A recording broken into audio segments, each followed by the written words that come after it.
Thank you very much. I'm astonished by the discovering that Renato every time, like, incredible. Wait a second. The last photo was great, really. Know how to move it.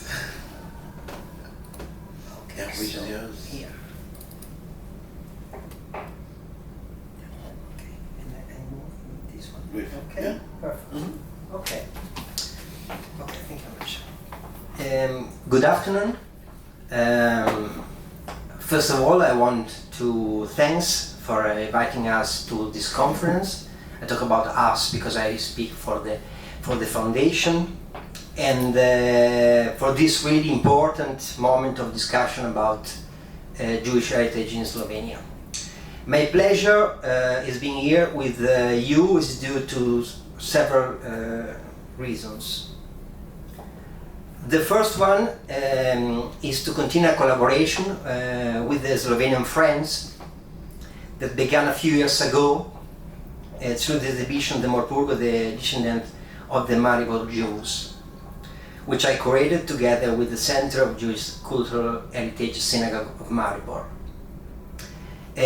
With great pleasure, the exhibition aroused great interest, so much so that after Maribor it was also presented in Grad Nevoda, Nova Gorica, Split, Gradiška di Zonzo, and finally, recently, at the International Festival of History Estoria, which took place, has been performing for 25 years in Gorizia.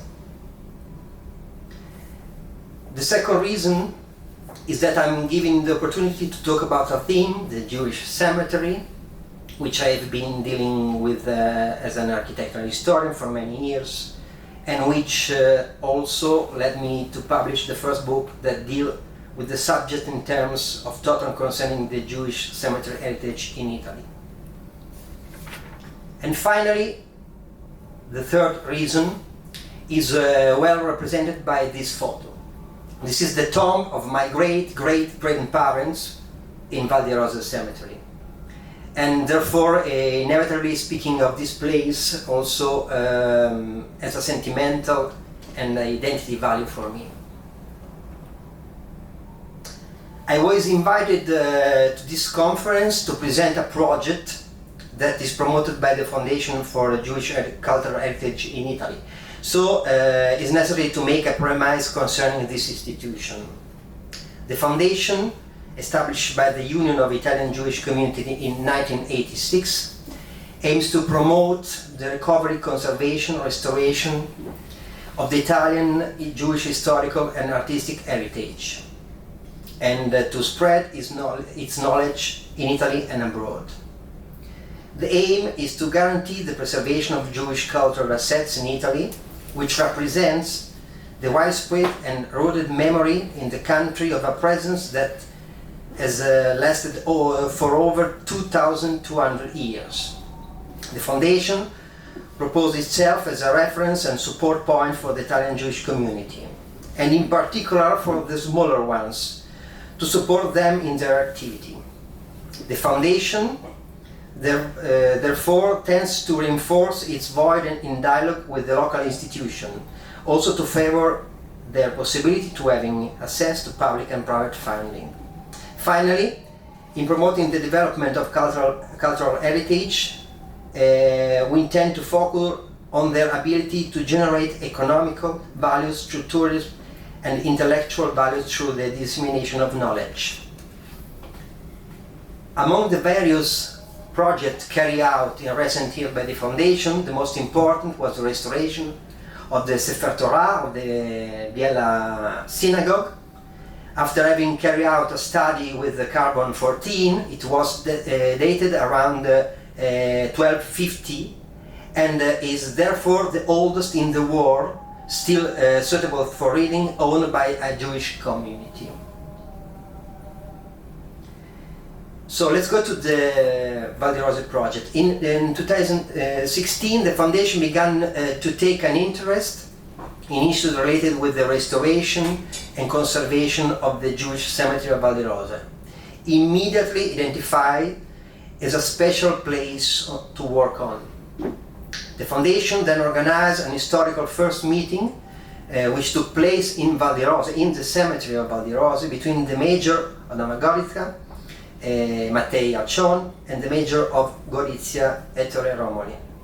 A second meeting with the major Alcion and the new major, the actual major, Roberto Di Berna, was then organized in 2017 in order to present the first draft of the restoration project for the cemetery. The work done in the following month are very difficult. I want to declare that it's very difficult because it's very complex work, and which I'm currently carrying out as a project manager of the foundation, focus on explaining, in addition to the local administration, the economic, cultural and tourist cooperation bodies, the importance of the cross-border restoration project, and for the enhancement of the Jewish, Italian, Slovenian and European architectural and cultural heritage. Okay, we already talked, I tried to be briefly about the Jewish community of Gorizia, but it's useful to make a brief introduction. As you know, the city was a little but very important Jewish community, now reduced to a section of the Jewish community of Trieste. The presence of the Jews in Gorizia has been attested since the 16th century, especially predominantly Ashkenazi, has left numerous signs of his presence in the city and give to the city illustrious personality, such as Renato said before, the important Rav Isaac Samuele Reggio, the philosopher Carlo Michelstetter, the glottologist Graziadia Isaia Ascoli, and the journalist Carolina Sabatini Conin Luzzato. The vital Jewish community of Gorizia was practically cancelled with the deportation and extermination in the concentration camps between 1943 and 1944. Despite the almost complete disappearance of the Jewish presence in the city, what remained of the old ghetto district was the object of important restoration work in the post-war period with the recovery of the local synagogue. A testimony to the Jewish presence in Gorizia also remain, as we said, the very ancient Val di Rosa cemetery, now in Slovenian territory. Okay, Michele and Renato talk a lot about the history of the cemetery, so it's important to go directly to the main point. The main point is the state of degradation of this place.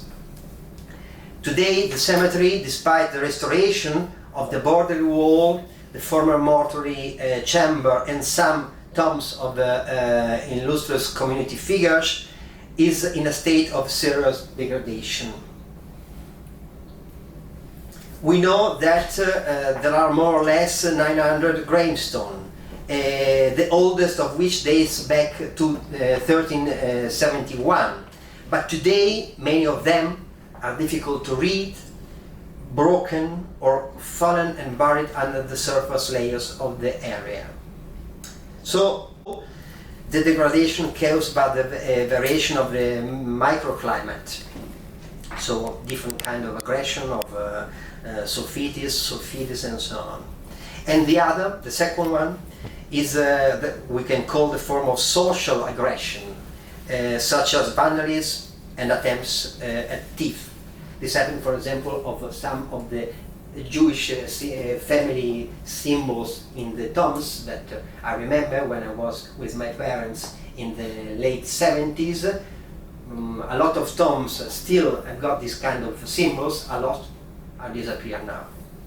So, the restoration project, the first point of the restoration project was to find a funding research strategy.